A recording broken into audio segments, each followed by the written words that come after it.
I'm trying to build the phrase middle-aged child because I think it makes me feel better about being a middle-aged man. Getting the goss here. Let me sip my tea. Is it nipple tassels? For my dad.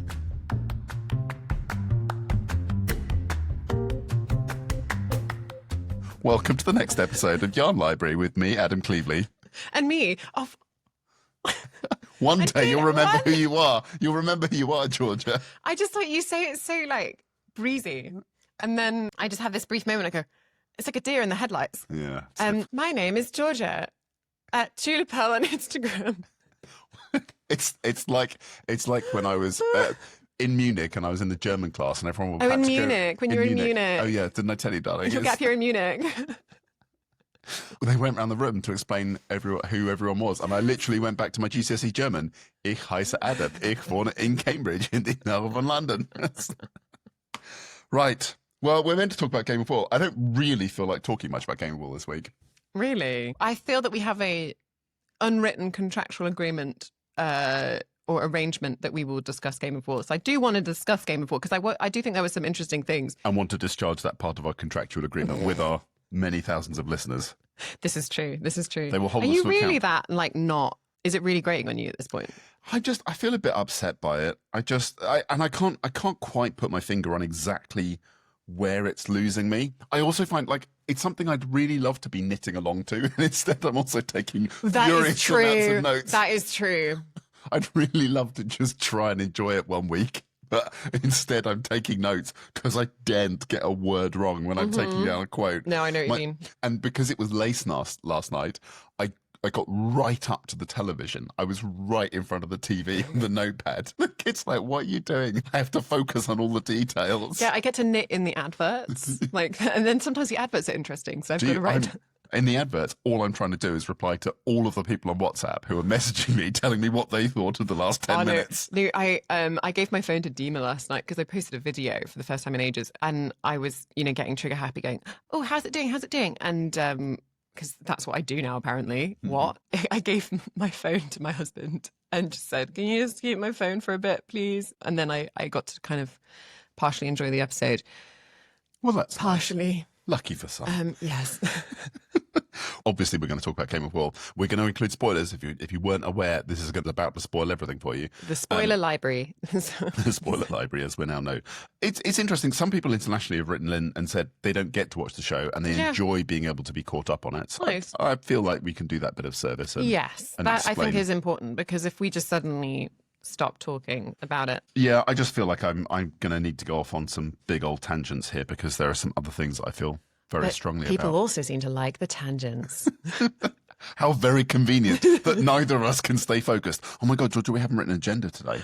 I did think that, and I thought, actually, I know that we could just, like, what do people say, raw dog it, but I don't really want to. So should we at least performatively just write, like, a small agenda, like Game of War. First task. Yeah. Game of War. Second task. Yeah. Yeah, we'll do that. That's a great idea. Yeah. I think that sounds like a lovely idea. Because also we've got fewer contestants now. We have. So it's easier to talk through. Yeah, exactly. Right, Game of War first. Game of War, that's the second one. Have you got that all right? Game of War 1, then Game of War 2. I am in the second percentile for my working memory. It's not a good place to be. Let's jump into it, shall we? Okay. Because we've got our agenda now. It's all sorted. Oh, should we remember to do our little advert break as well? Let's remember to do an advert break. Do you know what I also want to do? I want to encourage anyone that's trying to do some Christmas knitting last minute. I've got some positive messages. I would love to talk a little bit about that because I've just cast on a little gift knit. Amazing. It's not your hat, I'm sorry. It's fair enough. But it does actually pose some interesting questions because I think when I was casting on, I thought, I wonder what Adam's opinion on this will be. Is it nipple tassels? For my dad. Oh, there's no judgment here. He would. It's probably really has. Game of War this week was Statement Week. And I thought it was Lace Week. Did they say Statement Week last week? They absolutely called it Statement Week because I wrote Statement Week in my book and underlined it. So they must have called it Statement Week. This was episode 6. There are 5 people left in the game at this point: Simon, Holger, Lydia, Elsa and Isaac. And the first task they had to do was knit statement jewellery. They had 10 hours to do this, and they were told they had to knit, or crochet I believe it was, well, all the other techniques that we're going to come on to, something that was bold, exciting, original, and the component parts, there had to be a necklace and a cuff or bracelet. The two items had to work together, and the contestants got to choose the materials themselves. And that's, I think, was really interesting, because getting to choose the materials, I mean, on the one hand, it's cool that they got to do that. I mean, obviously then this Game of Wool, which we know that they were filming on a weekly basis, presumably actually the time in between episodes, they are scouring supplies trying to find the perfect XYZ, the materials in this case, for what they wanted to do. But so yeah, this is all about statement jewellery. Not something I'm massively familiar with. I don't wear a lot of statement jewellery. I've just realised now that we've started that my intention after watching the episode last night was that I was going to wear a statement necklace, and then I didn't. So I'm quite minimal in my jewellery situation, all kinds of interesting reasons for that. But my mum actually, she trained as a jeweller in jewellery, metalwork, 3D design at art school. And my parents had me during their degree when they were about 30. I think I've told you this before. And so I really grew up around a lot of really amazing jewellery, and a lot of my mum's friends were jewellers. And after my mum had, he's getting the nipple tassel yarn. Sorry, I didn't mean to distract you. Keep talking. Just needs to play with something. Sorry, now I'm distracted. I'm going to go and take a medication. I don't know, Adam, I talked about my mother and then you reached for your nipple tassel yarn. No comment. I'm just going to make a piece of statement jewellery whilst we're recording. Oh, I see. Look, here we go. Here is my piece of statement jewellery. Does this work for you? Is that statement jewellery? You're going to need to describe this for anyone that's not watching on YouTube. We're able to see it. So we've got this blue furry. Is that brushed alpaca or is it mohair? No, this is some sort of. There's a fairly healthy chunk of artificial fibre in this, I'm afraid. So brushed acrylic, viscose, brushed viscose of some description with some silvery, some silvery sparkle. And Adam has fashioned it, having taken a length of the yarn, has threaded it through the cake, and is now wearing the cake as a pendant. Yeah, that's my statement jewellery. I feel like you do have a statement necklace on, Georgia, because you're wearing a Sophie scarf. Yes. And that is a statement contrasting with my lime green sorts. jumper. Or my it's not lime, like a mint green. It's statement week. I've got my statement jewellery on. It is less impressive, but it took 2 minutes, not 10 hours. My brother does this. Sometimes when I'm telling a story, he'll do something really distracting. I'm really sorry. It's all right. I've really put you off. Do you want me to take this off? Sorry, I said that too seriously. Are you going to look at my sparkly chest? I might do. It's like a mirror ball. Yeah, all of my glitter. We'll try. The tassels are over Maybe there. If I I have want some matching something, ones, then we'll even out. It's fine. I'm gonna put it in a little bow. Okay, so my mother.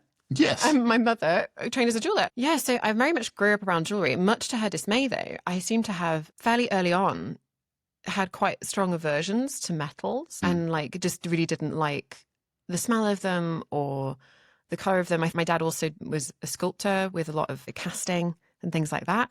So just this, I don't know, the sound, the smell of metal. And so I just didn't really like jewellery very much. And I found it distracting and difficult to wear, which probably makes a lot of sense about my sort of neurodiverse brain in hindsight. But alas, I do have the odd piece of jewellery, but it tends to be big statement things that are really bright or fun colours. And then I have my wedding ring, which is a lovely separate craft story. I first saw a version of this ring when I was about 10 or 11 years old at a contemporary jeweller that I was, went in to look at with my mum. I kind of logged it in my brain and had meant to buy one for myself, but then never did. And then when I got married, I started looking at all this, these different rings and different engagement rings. And I basically couldn't imagine having any other ring than this ring that I'd fixated on since I was 10 years old. We went and met with Miri, who's the designer, and I had a version of that ring made, but then with stones in it. And then it's got pink and yellow because it's me and Dima, because we have pink and yellow things, which was originally our Le Creuset mugs. This is the only thing that I really wear, and I struggle to wear any more than that. So I'm not really a jewellery person, but I have a lot of context for jewellery because of my mum. I do love jewellery. It's interesting. My mum wears very big. She likes big, bold, chunky things. Things that I guess on other people you would absolutely call them out as statements, but I think on my mum they just look natural because that's what she always wears. Yeah. But I love jewelry. I love shiny, sparkly things. Is she like a Prue Leith kind of statement jewelry kind of person? Yeah, I guess that's more where she's at. Yeah, it was a fascinating task, I think, because knitting or crafting or crocheting jewelry is a challenging thing to do. It's not something that most people would have done, but also, unlike so many of the tasks they've been set, it is quite readily accessible and useful for people in terms of, like, if you want to make something, I feel like making a necklace or a bracelet or something like that is actually a possible thing that you could do and use yourself or give to someone else. And you know, the fact that they're doing it in 10 hours, I mean, maybe call it 10 or 20 hours, but it makes it relatively achievable. I was kind of excited by that. And there are very, very different aesthetics shown by all of them. I mean, if we're going to run through them quickly, Lydia was the first one to be seen on TV talk about what she was doing, and it was absolutely amazing what she did. Absolutely beautiful. So she created this collar, which then had this sort of open, lacy piece of crochet, which came out started to come out towards the shoulders and down the chest. It didn't work. She hadn't made enough material, so she ripped it back and then redid it. Absolutely the right thing to do, and then it fitted perfectly. I did wonder whether that was going to be one of those moments where, because she'd ripped it back, she wouldn't have time or something. Yeah. But it was a perfect thing. It was super balanced. There was something about the composition of it where the density around the neck and the sort of almost a choker kind of, would you call it a choker? I don't know. The density around the neck. When it then opened out, there was a beautiful flow. More and more, as we talk through the different people, the overall feeling I had was that this is very much revealing design strengths for people. Yeah, absolutely. As opposed to knitting strengths. There's an interesting article by a lady I know, Save. She's a fantastic journalist, writes for The Independent, and is a knitter. Save talks about how the tasks are not just about finding a knitter or crocheter, but is also a heavy amount of design work. And actually, is it about design that wins you this rather than innate knitting or crocheting ability? And they're different things. Knitting is following an instruction, as we'll come on to, is the second challenge, actually. It's the first time I've actually seen them have to follow a specific instruction. But yeah, Lydia's design was flawless. It was absolutely stunning. One interesting thing, though, I mean, they talked about mosaic crochet was to give it structure around the collar. You don't use mosaic crochet for structure, you use it for colour work. It is a specific form of crochet colour work. Because she used the mercerated cotton as well. Did she use mercerated cotton? Yes, she did. Yes, she did. Yeah. And the hook and bead method. I mean, this is all new for me. I mean, it was the first time we saw the steam blocking with her as well, which, I don't know. We did wonder last week how they were going to be tackling lace work without the opportunity to block things. And I did think, okay, there'll be steam blocking. The fact that they didn't necessarily explain to the general audience that steam blocking is not the default strictly, and that it is an option, and that it's a much shorter option. But yeah, I got a bit annoyed that, especially in the second challenge, they didn't give an explanation. If you're short on time, you can use a steamer, but in an ideal situation, you'd be soaking it and then pinning it. The fact that they didn't even mention that annoyed me a little bit. It depends as well. There are some instances where you would use steam in preference to wet blocking, though. There are some times where steam blocking is better. Is that for lace things specifically? No, not for lace. I've used it in a project which has got these kind of dragon scales to it. It's a heavily 3D texturized knit.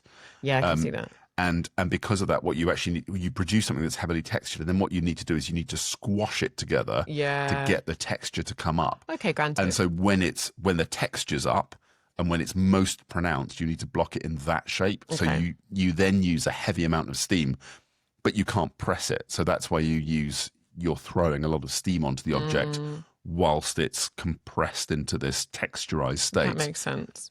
Then you leave it to dry, and then it sets in the right place. Got you. So yeah, I mean, the time and place for steam blocking, but just blocking as a concept, it could have been cool just to have like a sentence of explaining there are different types of blocking, because they were introducing blocking as a new concept probably for a lot of people. Absolutely. I describe blocking as, when you wake up in the morning and your hair is all crumply or whatever from having slept on it. Yeah.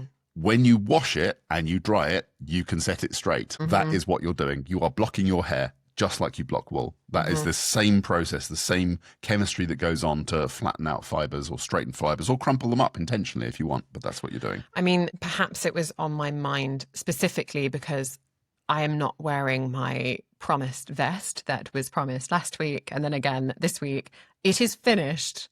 It has been blocking since Friday. We released the episode on Thursday. I woke up, did some work in the morning, and then at lunchtime finally blocked my gorgeous, gorgeous cuddle vest. It's called a cuddle vest. Like, that's the patent name. Gorgeous cuddle vest, blocked it.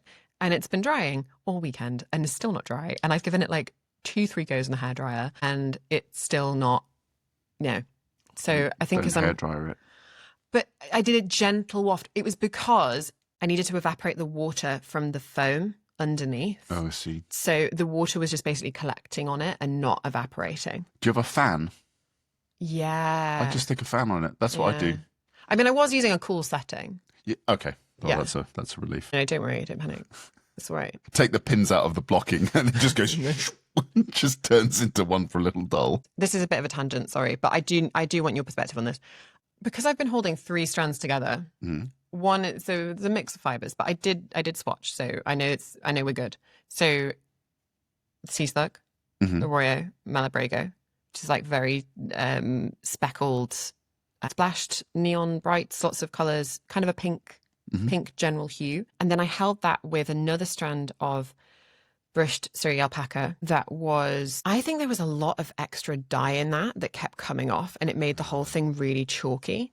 So chalky colour or chalky texture? Chalky texture, like really bad. And then I also held another strand of Estonian like 2-ply wool with it. It was white to tone down the sea slug a little bit. So it was nice, right? That was the main body of it. It's taking so long to dry. And I was thinking, do you think that is the case because those 3 strands are sort of trapping moisture within the 3 yarns being kind of twisted together, those 3 fibers? I mean, I would say if you're blocking something chunky at this time of year, you would also take like 3 or 4 days to dry easily. Okay. I stick a fan on it. I just get your regular summer fan and just point it at the object. I've never knit chunky stuff before. So this is like weird for me. I didn't know if it was because I was holding multiple strands together or if it's just because it's chunky. So it holds water for an awfully long time. Okay. Well, we should move away from this being a knitting advice podcast because I think that's one of the things that people have enjoyed about this is that we're not that. But not to criticise anyone else who is because I enjoy this podcast. Shall I talk about Holger then? Yes. Holger made a necklace from a bin liner. Yes. I was excited by that. I could totally see where he was going with that. I'm so glad that the strips of bin liner that he was knitting with as well looked really precisely cut. Yeah. Because I kind of had this vision of like really scraggy bits. It was so satisfying seeing these very... Were they individual pieces? I thought he would have knitted like one long... I assumed I would have cut a spiral out of a bin bag. It might have been a spiral. Have ends. It might have been a spiral, but it was just very exact. I enjoyed that. And of course it's Holger. It would be exact. Okay, so... he used bin bags as the material, black bin liners, and he made this kind of neck piece inspired by Victorian mourning collars. He said, yeah, well, it's getting to the stage where, you should experiment and you kind of need to push the boat out because, you can just kind of coast through the first few weeks. And I thought, well, yeah, you can, Holger. You can coast through the first few weeks. The thing is, he said about the black bin liners, any fashion student will have made things out of black bin liners. And I can see that and I can imagine that. When he said the fashion student thing, I'm going to be honest, there's been an ongoing thought that I've had about Holger's involvement in this competition. That although this is about knitting, supposedly, and crochet, he is a tailor on Savile Row. And he was a fashion student, presumably. So he has a great deal of experience with textiles, with fashion, with clothes, with making things. Don't get me wrong here. I love Holger. It's great. It's great to have him on the show. But is this fair? Because he's the only person, of course, we see Lydia making gorgeous things. We see Elsa making gorgeous things, Isaac making amazing things. But he's got a professional level of experience in this. I mean, yes, it is fair, and no, it's not fair, both in the same breath. It is completely fair on the basis that the show is trying to find Britain's best knitter. So Britain's best knitter is likely to be someone who is professional, takes it very seriously, and spends an awful lot of their time and has spent a lot of their life doing it. Yeah. So on that basis, completely fair. On the basis that it is a TV show where obviously we're pulling in random people from across society because we're trying to create a TV show that's entertainment, then no, it's not fair because he has a significant experience and technical advantage on everyone else. That's it. Is that something you've thought about? So on the Bake Off, you aren't allowed to apply if you're a professional baker. Yeah. So once you have your own bakery, you can't go on the Bake Off. I know within the community a year ago when applications were going in for a Game of Wool, that everyone was surprised that professional knitters, so that means, you know, people that own shops or designers, all the rest of it, they were allowed to apply because everyone sort of assumed that it would be an amateur-based competition rather than one that included professionals. Now, it may have been that because it's season 1, they wanted to cast the net wide and to see what happened with it, because season 1 is always an experiment for season 2. Well, although I'll come on to this because I don't think there's going to be a season 2. But absolutely, it's a challenging thing because there is a difference between someone like Holger, who has a very broad, very extensive range of experience, which I am so pleased to see because I love seeing it. It brings me true delight every week to see what Holger creates. But he is competing against people who are from a different experience set than him. Not all. I think Lydia and Elsa both have experience to hold their own against Holger. That was the thing I was going to say, is that Lydia is the other person who's consistently up there, now 2 sheep badgers as well, and she has a yarn business. Absolutely, yeah. So that's the thing. You have these 2 people who are professionally involved in knitting, and I know Simon has a following, but it just, I think especially when he made that comment about, a lot of fashion students, if you're a fashion student, you will have made something out of a bin liner. It sort of settled with me in a different way that became more obvious. Yeah. Yeah. So, just to complete my thought on that, the reason I don't think that there is going to be season 2 is because we haven't seen any adverts yet to reapply for the Game of Wool. Ooh, and that's a good check. That was episode 6. We've got 2 episodes left. The best opportunity that show has to get people to apply is in a little, like, drop an advert at the end of the episode and say, are you interested in applying? This is how you do it. And there's been on Bake Off, there is that every single week throughout the competition. It didn't used to be that way with Bake Off, though. They used to just put it on, like, the last episode. Well, it's getting late in the day is all I'm saying. There are 2 episodes left and we haven't seen that advert. I mean, so maybe they know how to film it and they would push it till later in the year. Filming, they did it, like, what was it, spring? Yeah, it was when the filming was done from February to April. Okay. So, yeah. Maybe they know, because it's a big wait in between the 2. And there was also something about, like, because Sewing Bee as well moved its normal time. That was a weird thing. And I know that some friends who are really into Sewing Bee, I don't watch it because if I watched it, I'd have to start sewing. So I deliberately don't watch it. So many hobbies, so little time. Maybe they're postponing it a bit. I don't know. Can we talk about Simon? Yes. Really, I'm heartbroken that Simon's gone. I mean, what a sweet guy. Honestly, what a lovely, lovely man. He did. Crying? I'm not crying, you're crying. I felt for Simon so much. Like, what a lovely, lovely man he is.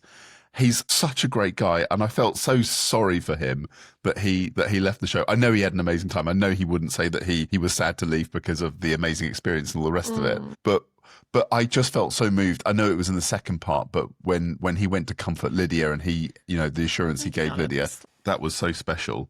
And I really liked how he tried to do something radically different in that first part. To explain, Simon created something entirely out of wire, and he was knitting with wire as well as doing something called Viking knitting, which isn't knitting weaving, or Viking weaving. It can be called Viking knitting. It isn't true knitting, but it is that's the name of the technique. I looked it up afterwards. It sounds like you did as well.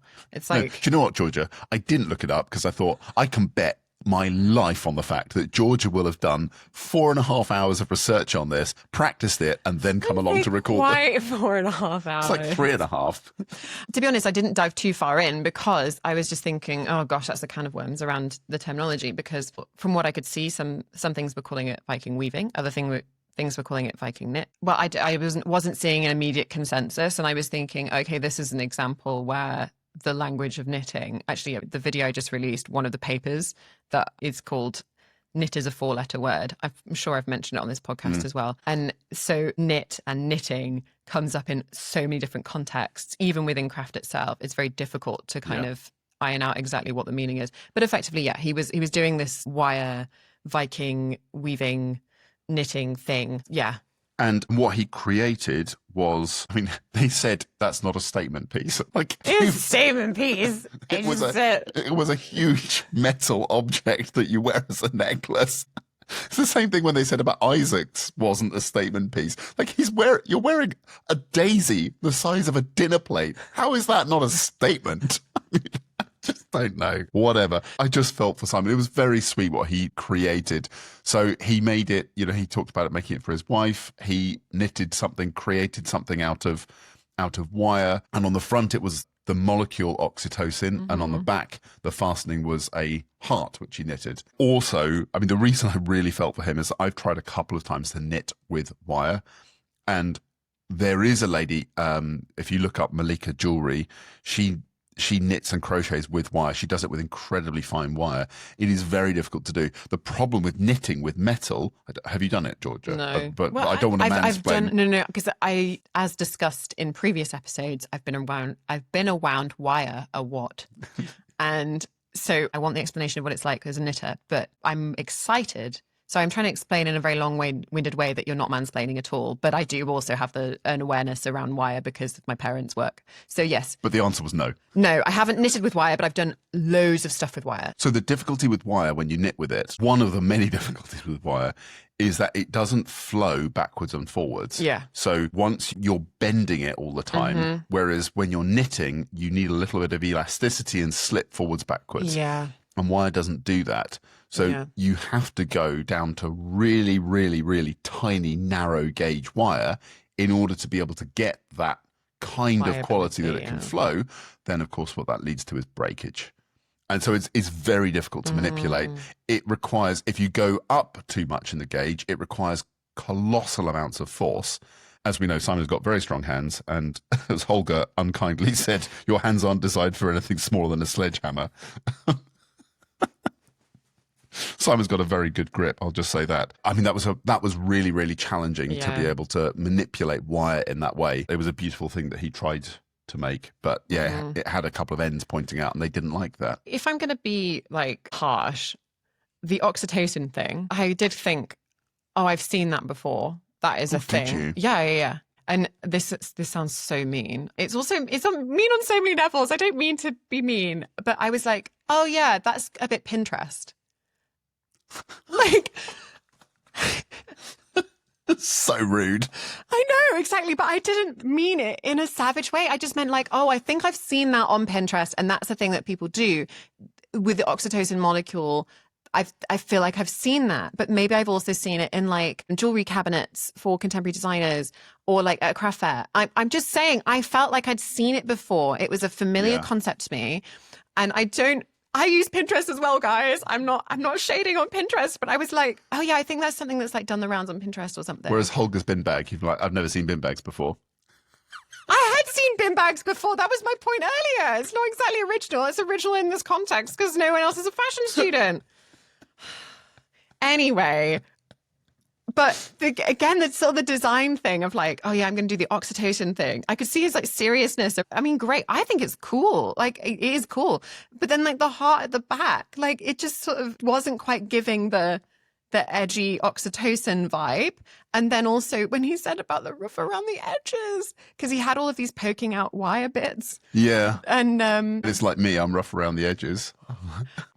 What a guy. We talked before about the production company, if they'd done any of these whittled down productions before. And I can't remember what the consensus was, but they haven't really operated in this kind of sphere before. I went through their back catalogue. I haven't seen any of their whittled down shows. Okay. Yeah. I feel like we knew that Simon was going as soon as they went into a further deep dive. Simon is in the army or was in the army and he did all these tours and talked about his wife and showed pictures. And I was like, oh, we're getting this now because he's not going to be here next week. Exactly. This is the last time that we've got to show you all the clips we've got of Simon. Yeah. So let's put them all into this show. Yeah. And then he's going to go at the end. I know. I 100% I was with you, Georgia. I knew he was going from that point on as well. It was horrible. Dima said to me, oh yeah, it is a bit of a Simon tribute, isn't it?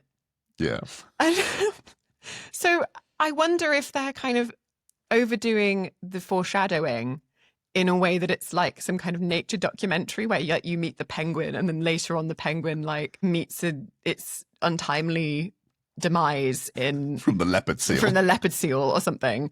Oh, what animals would they all be? What I mean that's going to take too long. That's going to take too long to think. Is it not quick? No, because I take it really seriously. Do you? Okay, all right. Unless you want to. No. I'm not going to distract you like that. Okay, don't do it. I can't. I'm not going It's too adorable. I take that way too seriously. Okay. We talked briefly about Isaac, where I mentioned that he basically knitted a daisy chain and then a massive daisy. I thought it was really cute as well because a couple of the petals of the daisy were falling off. I didn't know this. Like when you're a child, that's the like she loves me not. You know, or if you're Taylor Swift, there's a reference to that in one of her songs in the new album. I'm sorry, I'm not a Swiftie. Daisy's bare naked, I was distraught. He loves me not. The only lyrics I've listened to on Taylor Swift were on the most recent album because I saw there was quite a lot of controversy about how not child appropriate they were. It's on that song, actually. For my young... Oh, okay. I was about to say, so I listened to all those lyrics to screen them for my daughter. She does have a version, because she's got young nieces, or nieces to be. There is a clean version. And when I saw it in the cinema and they did that version. We missed that. So yeah, Isaac's was cute. I liked it. Elsa was all about the landscape of Scotland. It was this beautiful green. It looked like it was a series of larger I-cords or something like that were woven together. That's something I'd love to do. I've really thought a lot about doing cables, but sort of in real life, rather than them looking like they're weaving across the front of a piece of fabric, that they actually are proud of the fabric. And she did that with I-cords. And I thought that was a beautiful thing to do. I was looking at it thinking it wasn't necessarily just I-cords, but there was like some kind of small circumference element where they were getting thicker and bigger. It may not have been I-cords. I'm going to have to go and have a look now. It was interesting then the critique of it, because it was really amazing, but it was a design critique. Well, we've got an image of it here. Oh, okay. So they look like they're about 6 stitches around the I-cord. Oh, okay, yeah. But I think I would still call those an I-cord, probably. But, you know, someone will write in and correct us. It did really feel like a design challenge in the sense that it was about aesthetic taste as well, to a certain extent. Sounds really shady of me to say, but as in what the judges were looking for. It's the complexity of creating judging on a show like this, because the difficulty is that they are saying that they want to look for a piece of statement jewellery. How relevant is that to someone's competence as a knitter or crocheter? Yeah.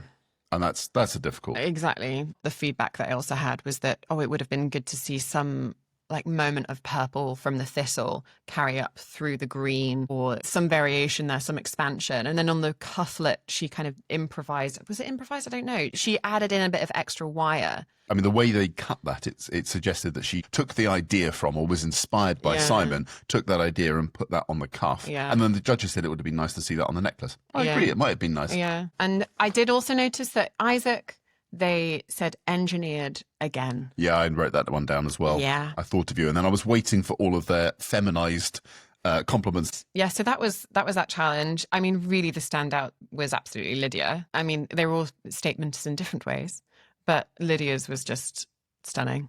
Yeah. So the second task they had to complete was, and I've been waiting for this for weeks, was knitting in lace. And I was surprised that there were a couple of people on the show who hadn't knitted lace, but then, you know, if it's not your thing, why would you? So Simon and Isaac had said they hadn't knitted lace at all. And then Lydia had quite a gap, she said, because of her kids and just it not being the focus. And yeah, I really related that, not because I have children yet, but because, you know, conversations we've had about focus and time available and the nature of the time and focus that you have available to knit. Yeah, I mean, I'm going to have to take my necklace off at this point. I've had enough statementing. I mean, I love lace knitting because it, for me, captures an element of focus in my brain. Knitting can perform several different functions for me. Sometimes it is about just keeping my hands busy. That is stockinette whilst watching TV.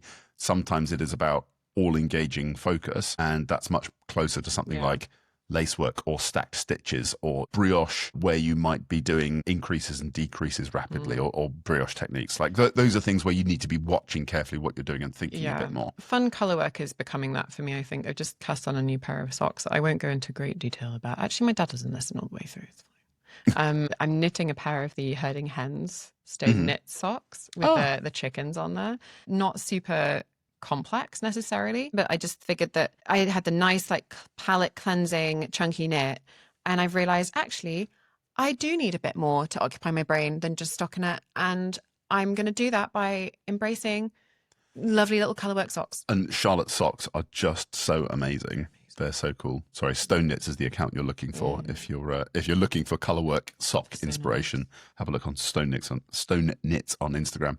Or, oh no, she didn't partake in our tassels. Oh, was she? She was at Munich. Oh, sorry, didn't I mention that I was having drinks with Charlotte last weekend? Oh my gosh, what? I didn't know that. The thing I wanted to get your perspective on, I'm mainly just baiting you, I think, is that I already have her book, Charming Colourwork Socks, which has the chicken chart in it, but it has an egg bottom. And what I wanted to do was do the ones where it's the repeating chicken all down the sock. So in theory, I could have just taken the chart and then like repeated it again at a difference, so it's like offset. Yeah. In theory, I could have done that, but I was so stressed at the weekend after all of the nightmare of podcast editing that I was like, I just don't want to do it. And then it go wrong. And Dima just said to me, just buy the pattern, Georgia. Just buy the pattern. And so I bought the Herding Hens sock set. I also got the ducky Good chart. for you.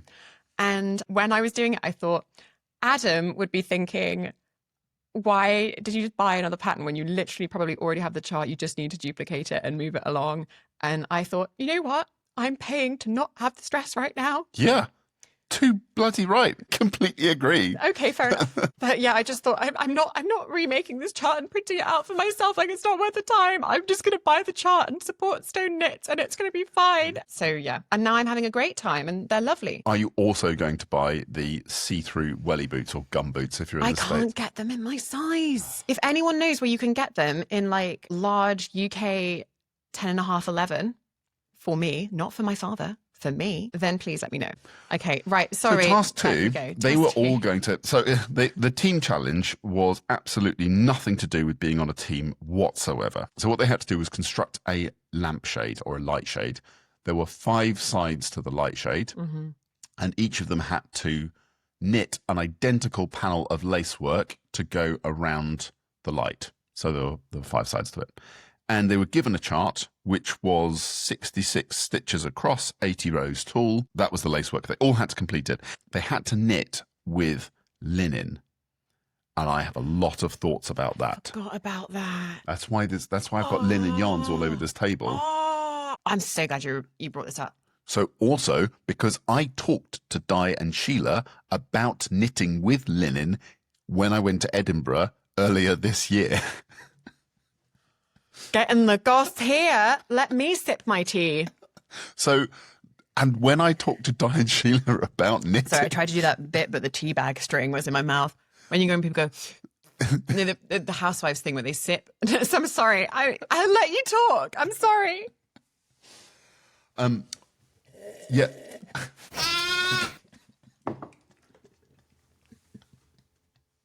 I'm trying to have a rant and you keep interrupting me. I'm very... So I met Di and Sheila at the Woolliger Gathering in Edinburgh earlier this year. I came across linen yarn, 100% linen yarn for the first time there, and I was really exploring what to create with it. And I'm sorry if you are just listening to this rather than watching it, but I'm just displaying now a hat that I knitted in pure linen. Yeah. This is a watermelon. Yes, we had this conversation at the time, and it's knitted in pure linen, and I was amazed at how hard linen is to knit with. But it's a beautiful effect once it's done. And this also includes, conveniently, some lacework on it. It's got a row of holes around it, which are intentional and lacy. When I talked to Di and Sheila about it, Sheila in particular, she had something on display or a picture of a linen garment she'd knitted, and she showed me how difficult it was to get consistency in linen and how hard it is to create something in linen in stockinette because it just shows up everything. The tension is just very, very challenging in linen. And so as soon as they said it's lacework in linen, my brain went to that conversation. It's like, have you intentionally tried to make this as challenging as possible? Because I didn't see any other reason for them to to make it that hard. Like, why do you need it to be linen in all? I mean, unless it had something to do with the blocking process. That linen steam blocks really well, because if you can screw up wool blocking with steam, because it can get hot enough that you actually felt it. And cotton might just be too slippy. I mean, I don't know. I'm fascinated by that. But yeah, knitting with linen is hard work. But I'm not sure it can even have been pure linen, because my fingers wouldn't take 10 hours of knitting linen. It would cut through my fingers. They've all got calluses at this point. I mean, I've got fairly tough fingers by this point from knitting. My understanding of it is that it's really harsh on your hands. It's very harsh on your hands. You need to be wearing a plaster or some protection over your finger. It's worth it if you want to create something with pure linen, but it is physically arduous. That makes all of it feel worse. I'm glad that you reminded me about the linen element, because already I was frustrated by this challenge. I think it was a good challenge. I think it was a brilliant challenge. Like having everyone do this. This is exactly the kind of technical challenge that I wanted. Like everyone doing the same kind of thing, seeing the different results, seeing where you could get it wrong. Like, this is what I wanted. Absolutely. But sorry, I am interrupting you, but so much of knitting is about following a pattern or following a chart or following a set of instructions. And can you replicate something perfectly? Yeah. That is what a huge amount of the craft is about. About saying, I've got a set of instructions, and once you've got that set of instructions, for the rest of time, anyone should be able to recreate that object. Yeah. So totally agree. And we saw that in the fact that Isaac was one of those people who hadn't done lace before, and he smashed it. Yeah, because he presumably has read charts before, and he understands what a chart is, and therefore, like, you just get your brain in gear and just follow the instructions and do it. I was super pleased for Isaac there. I love that he said that he thrives on clear instructions. Yeah. And we are not here to comment on anyone's brain, or I'm not here to place diagnosis or judgment on anyone. But that was something that I really related to as a neurodivergent person, that actually I really do benefit from very clear instructions. And when I have clear instructions, I can thrive, and maybe when I was looking at the statement jewelry thing, he said that he was really kind of struggling to relate to that or understand what it was that they wanted, because maybe he wasn't really familiar with the concept of statement jewelry and what they were aiming for. So he kind of felt like a bit in limbo. But as soon as they gave him like a set of strict instructions, they gave him the chart, he steamed through it. Nice. I didn't mean to do that. I didn't block you either. So that was great. And he was the winner. Very few mistakes. And then, so we had Ailsa was rushing at the end. She was running out of time. And so they said in the judging that the top panel that was hers, you could see it was all kinds of mistakes and stuff. What I loved about the judging, for once, what I truly loved about it is that when they talked through what they could see in each of the panels, they were talking through the personalities and the experience over the previous 10 hours. You can see it. The fact that you can see someone's attitudes and personality and feelings come through in what they've created was such a beautiful thing. Even if it was distress that was the thing that came through, they could see when Lydia got upset. They could see when Elsa was rushed. They could see when Simon was stressed. All of that. The fact that you can see that living in the material as there, it's there as that memory. That was a joyous moment for me. Have you seen the clip of Millie Bobby Brown, the actress, talking about her knitting? Possibly. It's only a short thing, but it's done the rounds. She's knitting this sort of, it looks a bit like a scarf, but it's just, it's a bit of a piece of fabric. I'm not sure where she is on her knitting journey now. It's quite an old clip, but she's in some kind of press thing and she's showing them the knitting and she's like, yeah, so this is where I was really stressed. This is where I was on the press tour. My understanding from that video, not to be discouraging or diminishing, is that she's fairly new to knitting, or she's fairly inexperienced, doesn't get to knit that much. And so there was such variation in her tension and stresses, and you can really visually see the changes. Yeah, what you're saying is also reflected in that video. So each of these knitters had to create that. They made a big thing about it being 5,000 stitches in total. The knitters had to average It was 66 stitches per row. Yes, but they had to average 8.8 stitches a minute. Oh, right. Sorry. That was the end of the sentence, Georgia. Okay, we've not quite reached telepathic telepathic stages yet. Apologies. That's all right. So it's interesting as well. 9 stitches a minute sounds quite slow, probably to most knitters, when you're thinking about knitting stockinette. I can knit at 40 to 45 stitches a minute. I know super fast knitters are 60 to 80. Most people who are experienced knitters are probably in that 30 to 40 range.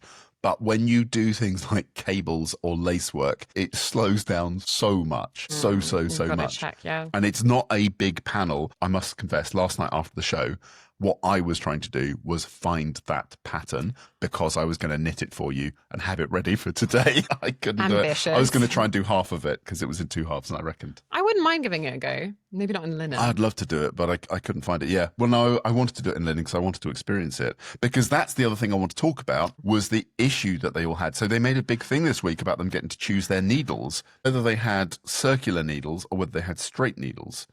And for those that don't know, a circular needle is where you've got a needle which then tapers down to a thin cord and then attaches to another needle. So it goes round and round or back and forth. So you could knit things in the round. And a straight needle is what you are traditionally thinking of as a knitting needle. So there's a problem in lacework and associated stitches where when you create a loop around a knitting needle and you create multiple loops within the same stitch, when that cluster of wrapped stitches comes off the needle, when it's time for it to go back onto the needle, because it comes off a needle which is a thick radius, goes down to a thin wire, and then goes back onto the thick, the way those stitches are wrapped, sometimes they can get twisted over each other, and that forms a knot. This is why I brought out my linen sample, because when I knitted yarn overs and knit 2 togethers, I looked at their pattern. It had yarn overs, knit 2 togethers, slip knits, and knit 3 togethers. Those are the combination of stitches. When I did it in linen, I didn't have that problem, which again makes me think that there was something about that fibre choice that was tricky for them, or because they were knitting on very large needles that they had the problem. And the problem you have is when it comes back onto the needle, it knots, and the harder you push it, the tighter the knot forms. The only way out of it is to pull the needle back out of the stitch and to untwist that stitch. And it is a painstaking and slow process. So I do know what you're talking about with that. I have experienced it. I wasn't actually really thinking of that. I was thinking of the tension that can sometimes happen with lace where you increase, you decrease, you pull stitches together, where then the forces are all kind of concentrated from, say, knit 5 together or whatever onto one stitch. Then when you're pulling them from the cable to the needle, that pressure, that downward force just gets really stuck. Well, it just sort of happens a lot, but especially if the needles don't have very nice join. Yeah. And that was what I was primarily thinking. And the frustration that Lydia had, the big drama. And this is not to say that Lydia was dramatic. I think she's absolutely feeling her feelings justifiably with various bits of information that we had. But the big moment of the episode was Lydia being really, really frustrated and overwhelmed with feelings about it. I felt her pain. I felt her difficulty because for me, looking at those needles, I think they were maybe like Knit Pros or something. Knitter's Pride. I couldn't identify them. They didn't look like especially good needles to me. Do you think that they were product placements and then actually, because it all went wrong for them in the episode, that's why we've not seen any adverts afterwards, because they're like, actually, we don't want to own that. If they're the needles, I think they are. I remember knitting with a pair of those. And I feel bad naming and shaming, and no one's going to come for me. I think they were like the Knit Pro circulars that have like a black cord in between. The join on that is appalling. I knitted with them once for maybe an hour and I stopped. I can't remember if it was when Lydia was stood in the haberdashery or before, but there was some kind of like eye-rolly frustration moment where they tried to edit it to make it out that it was just about circular needles. And actually the frustration was, you've given me these appalling needles that don't work. I absolutely will say, if you were knitting with Chiaogu lace circulars, you wouldn't have that problem. Yes. Because so those are a fixed circular, although there are interchangeables as well, but the tapering on the back of the shape of those needles, plus the extended points, they are made for knitting with lace. Exactly. And I agree, it was probably down to the needles. I've had that problem where they catch and snag, most significantly on Leica needles. The cable join there, I really don't like knitting with those full stop. Yeah. But absolutely there are tools to be able to do a job. Absolutely. Like I mentioned colourwork socks earlier, my love of colourwork socks really came when I started using the Aldi Wunder socks. Wunder sock, small circumference needles, because they've got a lovely join on them, at least relative to the small circumference ones I used before when I tried the Knit Pro ones. They were... It was just I wasn't enjoying it. They would get caught all the time. When you've got that irritating like catch every single time, it's not fun. Well, also then when you're dealing with a material like linen, which can snag and really has no elasticity in it, to like the fibre can then just slip. It's brutal, absolutely brutal. And then we find out when Lydia's kind of they're filming her while she's probably like trying to have a minute, and she says it's Mother's Day and I'm not with my kids. I wondered what your feelings are on this as a parent, but certainly as a knitter show is generally maternal craft, like people learn from their grandmothers, their mothers, it's passed down in families. That's a big part of knitting culture and history. I just felt like, how have they organised a knitting competition on Mother's Day when you have a mother who is one of your contestants, and probably through the show before, they would have planned the dates before they knew who was going to be there. I would say the same thing for Father's Day. Father's Day, I'm very close to my dad. That's very important. But especially in a craft that has such a strong relationship and history with women, how did that happen? I've got a number of thoughts on that, because my first thought was, what on earth are they talking about? Because I know that the filming schedule was Tuesdays to Thursdays.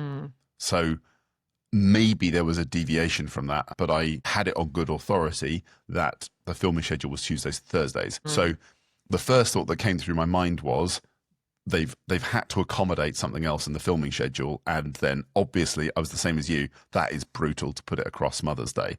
The second thought I had is, well, actually, because of when they were filming it, I wonder actually whether she just had to be travelling away from home, and whether she meant that she had been away for Mother's Day as part of this filming schedule. But I want to follow up. I mean, we're going to have contestants interviewed on here, I hope, at some point, and then we can find out about all this stuff. I will say, to me, that felt like a younger parent experience. My children are older. They are, they are middle-aged children at this point, and I haven't got to... Middle-aged in terms of the child region. Yeah, my children. Not middle-aged as in middle-aged. I don't give specific ages for my children, course, but they're significantly older than 5, and none of them have hit 15 yet.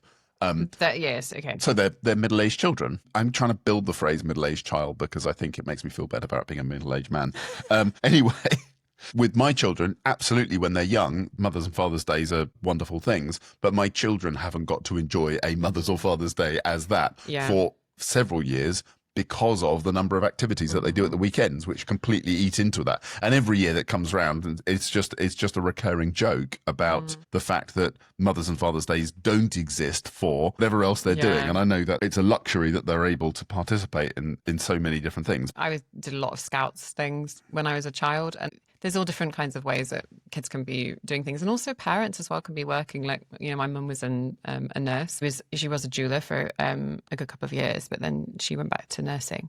The difficult thing, as far as Lydia is concerned, is that 100% I feel awful for her that she wanted to be with her children on Mother's Day and that wasn't able to, and that is horrible. And I think the difficulty is that when you're knitting under pressure like that, everything just starts to build up and get on top of you. So, of course, we saw then Simon jumping in to help Lydia, and whilst she'd kind of taken a step back, he counted her stitches for her, and she wasn't on the golden 66 stitches, she was on 65. And so they just said, just whack another yarn over in.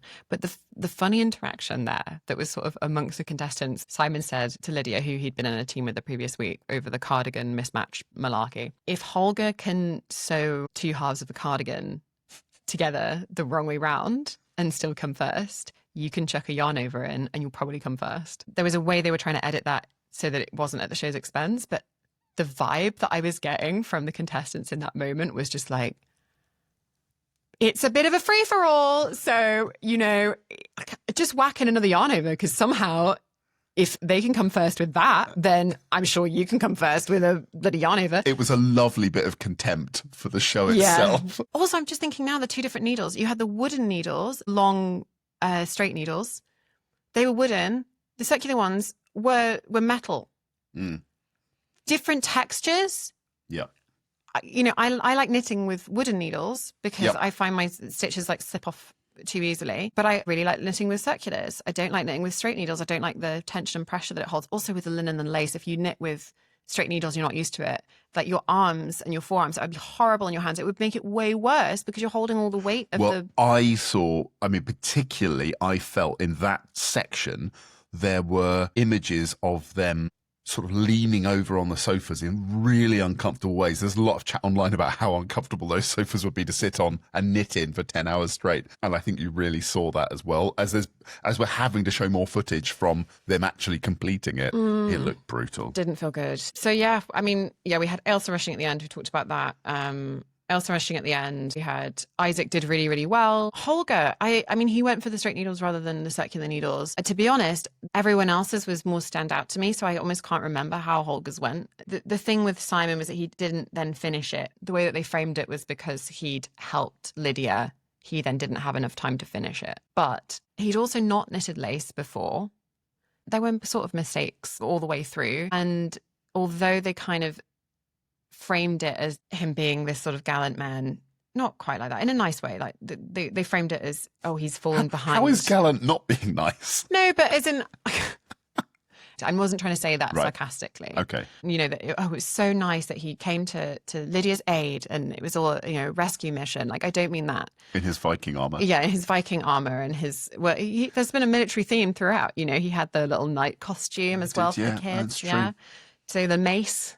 Yeah. He came to the fair maiden's aid and counted her stitches for her. Sir Simon. That's what we need to call him. I mean, Sir Simon of Pinterest. Sir Simon of Pinterest. Pinterestia. Sir Simon of Pinterestia came to Lydia's aid. And I wonder if actually counting a row of stitches, that's not a massive amount of time. No, compared to, at one point, he said he had to rip back 10 rows. Yeah, exactly. There's probably more to do with it than, he's out because he helped Lydia. Yeah. It's like, it's a sacrifice he made because he's such a nice person. It's just the weird editing framing of the show that they just chose to talk about that rather than the 10 rows that he had to rip back. But there we go. Yeah, there was no explanation of the steam blocking versus the wet blocking. And it also, whilst you say some things benefit more from steam blocking, absolutely true, willing to concede that. The fact that we didn't get any kind of explanation or discussion about that, but maybe they didn't want to go into it because they would then have to explain why none of the pieces have been blocked the entire series. Yeah. Well, can you imagine trying to block those chunky knits? I mean, you're experiencing it right now. Yeah, exactly. You block a chunky knit, it takes a week to dry. I wish that we had more of these like technical-esque challenges where they all had to do the same thing and then they would compare. And then you can see the difference. Yeah. It has given me a new level of appreciation for the technical challenge in Bake Off. Yeah, absolutely. Well, although the thing in Bake Off has always been that it also depends on someone's experience as to whether they've seen that particular kind of cake before. Like, make a Genoese sponge. Okay, or maybe that's too simple and maybe everyone knows how to do that. I don't know. It leans a lot on experience. But in knitting, so much of knitting, I guess maybe a little bit like baking, but so much of it is about following a recipe and a set of instructions. I absolutely loved that lace competition. That's something I've been talking about for a long time, that I've wanted to see them making lace in it, because you see a lot. You see so much, and it's literally transparent. Mm-hmm. You hold it up to the light and you literally see. And there's a beautiful example as well. Di, one of the judges, Di Gilpin, put up her version of the same pattern, that there's something like 5 pineapples across, that she'd exhibited and shown to the Prince's Trust. She put that up on Instagram, and that was interesting as well, because again, you can see the mistakes in it, and lacework shows that. It really does show that personality. It's just there is nowhere to hide with it in the way that visually so many other knitting techniques do hide and conceal small errors, or there are ways and techniques to hide mistakes, because knitters know you always make mistakes. Yeah, I just, the needles thing really irked me. I think because I'm a person who has to knit with particular needles. So I knit with square ones because I had a wrist injury. And I had a surgery on my hand, and I discovered Cubics needles, and it really, really changed the knitting experience for me. And a friend of ours, we were knitting over here a couple of weeks ago, and I had a spare needle and said, do you want to try these? And so she tried them, and she didn't think of herself as having any particular hand problems, but having that square distribution of the pressure, she said, oh my gosh, my tension, this is amazing. And people often say I've got really good tension, but I hadn't realized that I have a really good relationship with my needles and my tools. And I thought gosh, if I were on this show, not that I would want to be honest at this point, but if I were on this show, I would expect they would make an accommodation for me needing to knit with my own needles because I have a medical thing. But like, what if they said, no, sorry, you need to knit with the show's provided needles? And I thought it would just be a nightmare. Well, you should apply, Georgia, and just to go through the process for purposes of journalistic intrigue, for nothing else. Cut this section, say that they don't know, because nothing else we've said would imply that I actually am just doing it for the goss. No, definitely not. Simon, of course, went home. We should say that. Yeah. Which is sad. It was so sad. Yeah. Poor Simon. You could see that they all loved Simon as well. There was a lot of love in that room for Simon. I like that on Instagram I'm seeing, pictures of them running into each other. And I know Meadow and Lydia are good friends. I think they do videos together and things like that. So it's nice to see a continuation. And of course, you have been acquainted with Sir Simon of Pinterestia. Absolutely. And I can't wait to see Simon again because he's obviously, he's had to be very quiet and they're very careful. I think they all have quite curated experiences online. Yeah, and also when you're in these kind of things, you build up a personal rapport and a relationship with the people who are editing or producing the show as well. So I can understand that even if people had negative experiences, they're not necessarily going to come out and badmouth everyone. They're also human beings. Yeah, and there's Stockholm syndrome. Anyway. The other thing that's happened over the weekend, which I stressed you out with, there's this concept of geek sniping, which I came across by a fantastic cartoonist. I don't know if it was his originally, but geek sniping, the cartoonist is called Randall Munro. He's a fantastic science explainer. Okay. Basically, geek sniping is where you send someone a maths puzzle or something like that, and they become so embroiled in it that they have to dedicate all of their time to it until they've finished it. It's like my husband. I have found the geek sniping version of that with Georgia, which is basically to send Georgia something which potentially has academic or heavily social liberal implications. And all of a sudden, poor Georgia is completely... I was in Aldi. I was at the checkout in Aldi and I was in a happy mood. And then I looked at my phone and I went, oh God, Adam wants to talk about. And suddenly my whole demeanor and all this stress from the editing. And I was mainly thinking about, I've got to edit this into coherence. Not that you're not coherent, but as in I was like, ah. So just to be clear, I wasn't texting just Georgia. We have a place where we share notes for what we want to talk about. Exactly. Podcast. This is not on Adam. But, so I'll actually say what it is. Spill the beans. So Pantone released their colour of the year. Mm-hmm. And the long and the short of it is that Pantone's colour of the year is basically white. Yes. And there are reasons why that is a fairly controversial thing to do. I mean, Pantone is a... Colour Institute. Yeah, Colour Institute, as you say. It is a wonderful documentation of colour. It's a nice way of doing it and all the... And a company, they have a lot of brand collaborations. There's an amazing musician-composer who I really love, Laura Mvula, and one of her albums, they released a Pantone shade with her. And I remember that as being one of the album collaborations. It's really cool. Yeah, it's cool. It's a cool thing to do. Whether you know the reasons behind it and how important colour standardisation is, possibly not. But Pantone is like a commonplace word and term and way of describing colours. You go back through the last 20 years of their colour of the year. 26 years, I believe. There's definitely been no hint of white. And lots of people online saying, well, pastel shades are out. White is definitely not a thing. And obviously it is politically controversial to be talking about white as a favourite colour for the year. So they're saying that it's based on they're forecasting colour trends for the year. Yeah, no, the reason I didn't want to have this Pantone conversation, when I read it, I thought, we are two white people talking about this. And I want to take it really seriously. And I want to make sure that we're aware of the privilege that we're going into this, that, we can hold a distance from that. But if you are someone who is not white and you have an interaction and you see that, it could be really upsetting. Having had the conversation before and all of the sentiment that you've delivered in this conversation, I know that's your feeling. But I was like, this is something I need to really take care with. I totally agree with the argument that it's an appalling colour to choose. I totally disagree that they should have done it in any way whatsoever. I just wanted to add my commentary to it, which is that I think it is totally corporate PR level. Yeah. it is just rage baiting everyone. But yeah, I was wondering from your business perspective and experience with companies, like they're very secretive about how they come up with these colors of the year and how they do these forecast projections. But I just can't imagine that they wouldn't have envisaged that this was some kind of controversy that could have happened, especially in America and the current context there. My brother is an American citizen. I've had a friend who just came back from a fellowship for their PhD in Washington at the Smithsonian. It's a very different climate. In the UK, we've got a lot of controversy around the Union flag at the moment. You know, I had a weird experience kind of around all of this. My mum popped in to visit me last week and she brought all of my old Scout stuff. So I was really, really, really involved in Scouts. I went to 2 World Scout Jamborees. So one in Sweden. It's like the largest Scout camp in the world. One in Japan. And I have a big badge blanket, hundreds of patches that I need to finish sewing onto this blanket. My mum brought all these things over and I feel a bit emotional. I found a Union flag from my trip to Japan because, you know, you go and there's like 150 countries represented there. You've got your UK uniform and you've got special neckerchiefs and badges and you trade with people from all over the world. And I had a beautiful flag that was all the people that I went to the Jamboree with, one of them being my tent buddy, who's still a really, really close friend.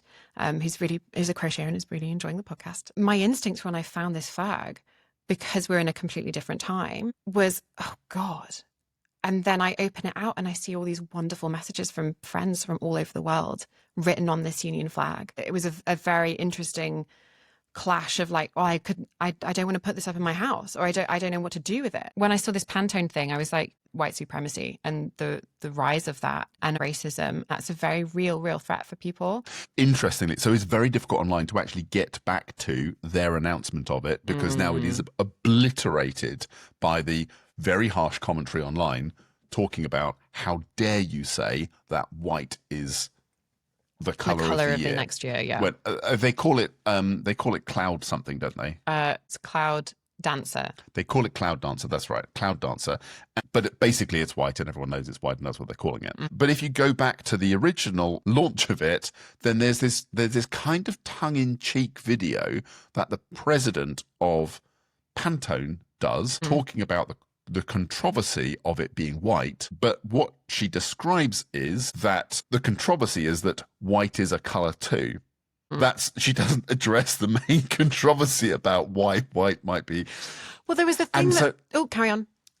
I just think it's corporate rage bait. Oh. That's where I'm going with it. I think all of the conversation, and in a way, I feel bad to participate in it because bringing it into the podcast means we're talking about Pantone, and I think that's what they intended. And I feel trapped by that corporate rage bait. But there's so much of it in the fibre community. So many people are talking about it because colour's such an important thing to many of us that I just feel like I couldn't ignore it as a piece of current news. But my take on it is that it is rage bait. If you find that original video of the president of Pantone, I think you might draw a similar conclusion. But we can link it on our notes on our website because my wonderful husband, his delegated task involvement in the podcast is that he is doing the transcripts because I'm dyslexic. And so he's doing the transcripts and the referencing. We did have a little bit of a backlog of those. What we're doing, because you can't really do references very well, like italics or, links very well in the actual notes when you post it to all these different platforms. Everything is on our website. And so we can link this video, and I'd certainly like to watch it. To answer your question about, from my corporate experience, what do I think about it? Well, I've known the head of marketing, as in the marketing director for, as an example, Pizza Express, who ran the campaign to say that they were rebranding as Pasta Express. I don't know if you remember that, but that goes back 15, 20 years, or 15 years, I think. I was 7, and we didn't eat at Pizza Express, I'm afraid. Fine. So, I don't know how global Pizza Express is, but it's a.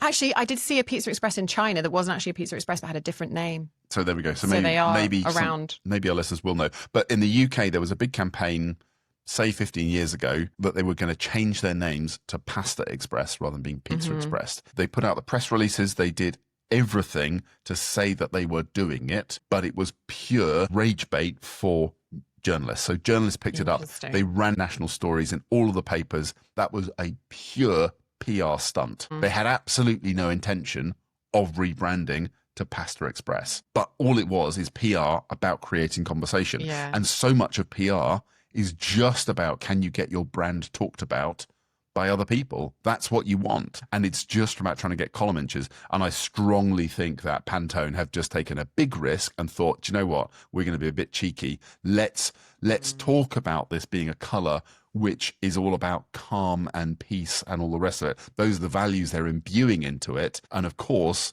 they are just glossing over the fact that it is a deeply political statement that they are potentially making. Yeah. I mean, the fact that we're having these conversations around colour, not saying I agree with it, but, you know, it invigorates the conversation around how colour is very important. And colour is very important at the moment. Well, I mean, I will say, I think it would have a different tone if when the president of Pantone was announcing it, if it was a white man standing up there, then I think it would look very different. That's why I think you need to watch the original video of her talking about it, because I think when I'm reading into her that same kind of tongue-in-cheek corporate PR message that I think they are just trying to rage bait everyone. There's all kinds of different angles and ways you could look at it. And as someone who's very much been interested in the sort of the minimalist world, there are all kinds of debates about whether or not minimalism is something that is actually quite inaccessible for a lot of people.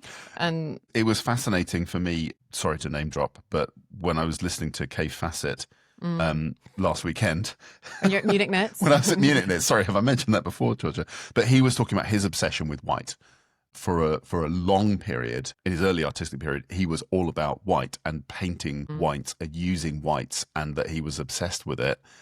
And that then he sort of found colour, or found the other colours, because white is, of course, a colour. But that then his journey sort of exploded in terms of how he went. But he also goes through these phases. You know, he's been through more pastel phases and bolder phases. You know, like everyone has these periods. At the moment, I'm knitting mainly with darker colours. I feel darker. I want to embrace darker colours, and I'm enjoying leaning into that. For me, my colours of the moment are really dark, because that's visually where I'm at. Yeah, I'm kind of almost the same situation, but the reverse is that then I'm very attracted at the moment to bright, fun, pastel-y candy colours, maybe because I'm trying to aspire to that.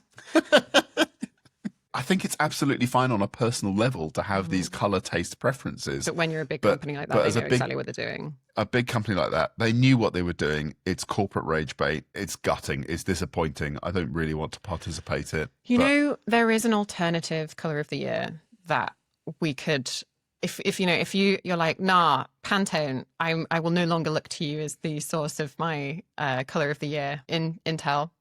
This is the most sort of middle class Nigella thing. Are you about to talk about your microwabe? No, almost. But I would like to stress that I do not have one of these yet. But KitchenAid stand mixers release a colour of the year every year. Oh, do they? Yes, they do. I'm not sure how many years they've been doing it, but alongside their standard range, they do release a colour of the year.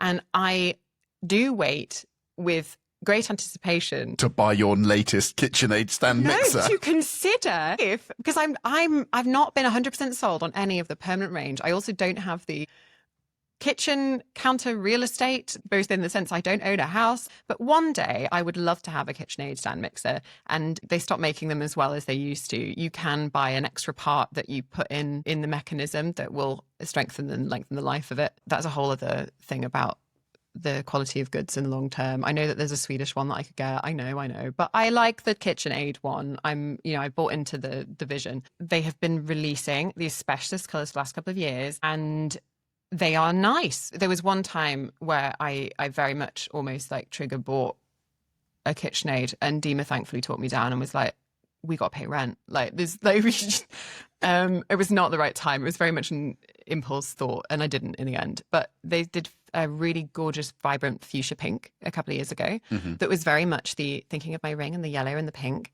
My family called me Gigi, and so yeah, it was a Gigi pink. They also had an orange. They had a shimmery, like pale blue. I think they had an aubergine, or maybe that's just part of the permanent range. There was definitely an orange at some point, but it was more like a honey. But I wanted it to be more orange than it was. And then the last year was butter yellow, which, as we know, you should have got matching ones. You should have got Dima the yellow one, and you could have had the pink one. But then also, you've got to consider the Dulet toaster that you'd need to colour match it with that one. Why wouldn't you have the KitchenAid toaster to match?